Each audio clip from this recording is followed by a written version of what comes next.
हाय दोस्तों, नमस्कार। मैं आपका दोस्त चीकू अपने यूट्यूब चैनल में आप सभी का स्वागत करता हूं। जिस भाई ने हमारे यूट्यूब चैनल को सब्सक्राइब नहीं किया वो जल्दी सब्सक्राइब कर लें, जिससे आने वाले नोटिफिकेशन आप सभी तक पहुंचते रहें। दोस्तों, यूपीएनएचएम की तरफ से एक भर्ती निकली थी एसटीएस लैब टेक्नीशियन के लिए। तो उसमें मानव ब्लड से रिलेटिव कुछ 25 क्वेश्चंस हैं। ये टॉप 25 क्वेश्चंस हैं। इसके अलावा मानव रक्त से रिलेटिव कोई भी क्वेश्चंस बाहर से नहीं आएगा। तो दोस्तों, ये ऑल नर्सिंग एग्ज़ाम के लिए क्वेश्चंस हैं। सीएचओ का एग्ज़ाम है, चाहे यूपीएनएचएम का एग्ज़ाम हो, आपका ऑल एग्ज़ाम के लिए मानव रक्त से रिलेटिव क्वेश्चंस हैं। चलिए दोस्तों, क्वेश्चंस देखते हैं। क्वेश्चंस नंबर पहला देखते हैं। दोस्तों, पहला क्वेश्चन है, रक्त होता है। इसमें 4 ऑप्शन हमें दिए हुए हैं। ऑप्शन ए है एक संयोजी उत्तक होता है, बी है एक उपकलित उत्तक होता है, ऑप्शन नंबर सी है रेशेदार उत्तक होता है, ऑप्शन नंबर डी है उपयुक्त सभी। दोस्तों, जल्दी से इसका आंसर बताइए। रक्त होता है, रक्त एक संयोजी उत्तक होता है। इसका ऑप्शन नंबर ए ठीक है। चलिए दोस्तों, दूसरा क्वेश्चन देखते हैं। एक स्वस्थ व्यक्ति में लगभग डैश मिलियन रक्त होता है। दोस्तों, क्वेश्चन में पूछा गया है एक स्वस्थ व्यक्ति में लगभग कितने मिलियन ब्लड होता है। तो दोस्तों, इसका आंसर, इसके ऑप्शंस दिए हुए हैं 5 से 5.5, ऑप्शन नंबर बी है 4 से 4.5, ऑप्शन नंबर सी है 3 से 3.5, ऑप्शन नंबर डी है 6 से 6.5। तो दोस्तों, इसका आंसर है 5 से 5.5। ऑप्शन नंबर ए इसका ठीक होगा।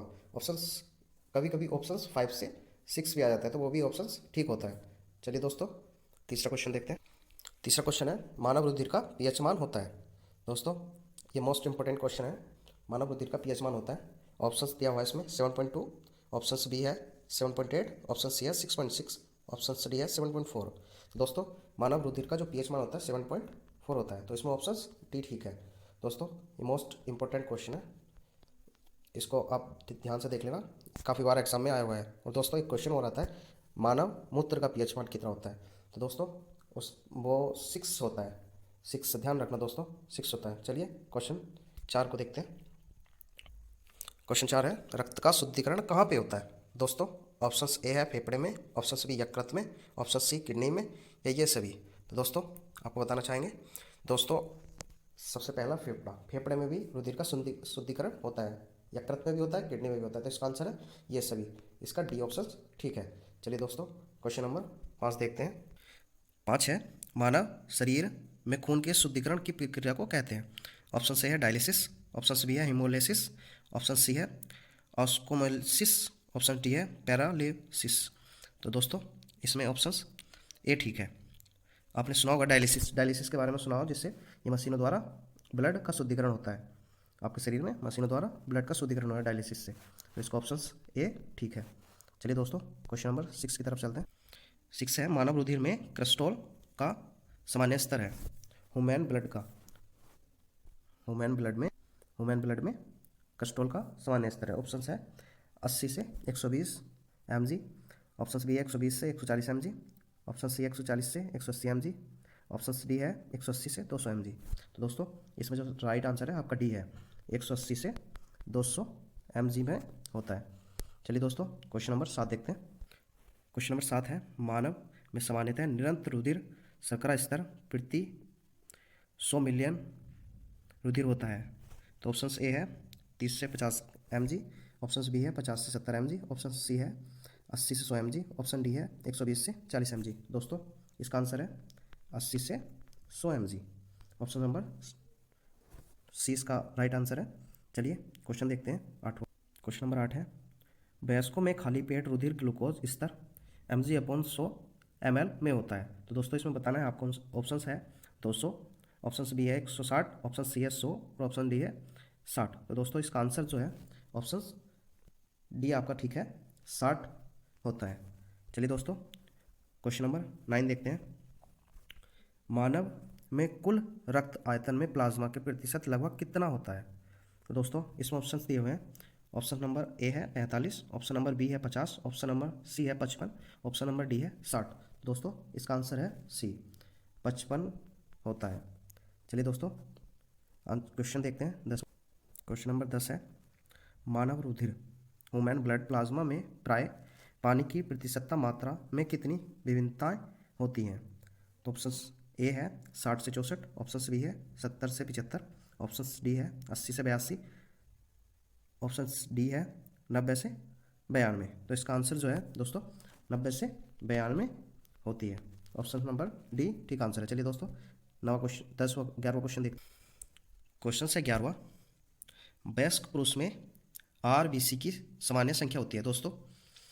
ऑप्शन ए है 5.5 मिलियन, ऑप्शन बी है 5.0 मिलियन, ऑप्शन सी है 4.5 मिलियन, ऑप्शन डी है 4.0 मिलियन। तो दोस्तों इसमें बताना है आपको, इसका आंसर है बी 5 मिलियन होती है, 5 मिलियन होती है।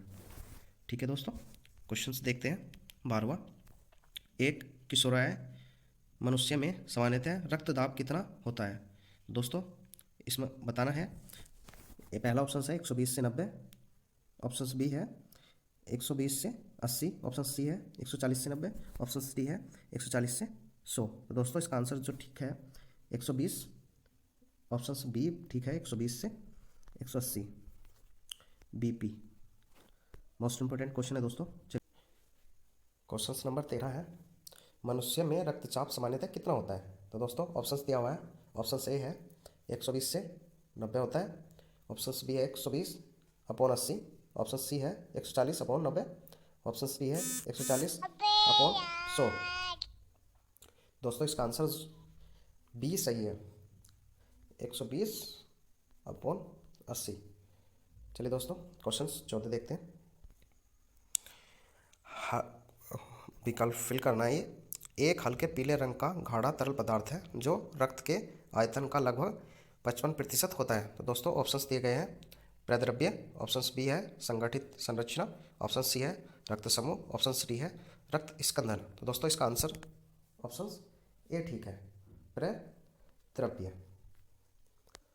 चलिए दोस्तों क्वेश्चन 15 देखते हैं। इंपोर्टेंट क्वेश्चन है दोस्तों। क्वेश्चन 15, लाल रक्त कणिकाओं का औसत जीवन काल लगभग कितने समय का होता है। दोस्तों ये काफ़ी बार एग्जाम में भी आया हुआ है। ऑप्शन ए है 100 से 200 दिन, ऑप्शन बी है 100 से 120 दिन, ऑप्शन सी है 160 से 180 दिन, ऑप्शन डी है 150 से 200 दिन। तो दोस्तों मानव में लाल रुधिर कणिकाओं का जो जीवन काल होता है ना, वो 100 से 120 दिन होता है। कहीं पर ऑप्शन होता है ओनली 120 दिन, जहाँ पे लिखा होगा वो भी ठीक आंसर होगा। तो इसका आंसर भी ठीक है। चलिए दोस्तों क्वेश्चन नंबर देखते हैं 16। दोस्तों लाल रुधिर कणिकाएं आरबीसी, जिनको बोलते हैं आरबीसी